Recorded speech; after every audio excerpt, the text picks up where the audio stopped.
后来乡亲啊，继续要来看是这个南投中兴新村的儿童公园，有囡仔去用泰路来挂吊箱，有一个8岁小男童，伫这个公园咧耍这个小型的麻将，头去弄到壁角，这壁角已经老旧有起角，一起。小男童弄到了后，下头是正空真大空，血太流，送病院是填6针。负责来管理这个中兴新村的国发会讲，这打来会来加强着游乐设施的维护。伫咧公园佚佗去用挂箱的8岁囡仔，倒边额头有一撮长长的空喙。当时囡仔和因阿兄做伙伫咧南投中兴新村佚佗，囡仔的头壳去弄到围墙角，因为围墙顶悬的泰路久无修理，就变做真内的喙齿形。囡仔的额头是当场互挂箱，紧急送医填6针。看到哥哥吓他一下，下一秒弟弟就捂着头，这样就是血这样走出来，然后我去摸了一下是。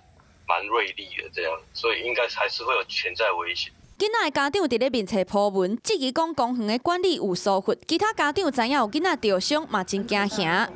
很可怕，很恐怖啊！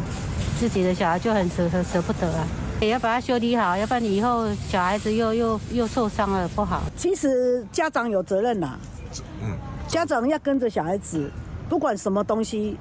也是都有危险。实际来看，围墙顶悬的泰路，确实有真侪拢已经落去，也拢无病。若是无细力弄到，就有可能会吊伤。额头互挂伤的囡仔嘛真惊吓，已经转去处理收养。若公园的设施损害无修理，负责管理的单位国发会已经通知厂商来做维护。我们这边每个礼拜都有巡检，然后我发现有一些不正常的一些设施，我们马上立即改善。首要会跟受伤的家长联系，看他我们后续怎么去维护上，或者是关怀他们的小孩子的健康问题。国发会强调，逐礼拜拢会来检查这游乐设施，若是有任何问题，就会随找厂商来处理。想袂到，也是发生囡仔受伤的事件。民众伫咧面册支持家长爱申请国赔，嘛呼吁其他来耍的人爱注意安全。Hello， 我是蒋欣梅，想要抢先掌握最及时的新闻资讯吗？赶快订阅、按赞、开启小铃铛，锁定华视新闻 YouTube 频道。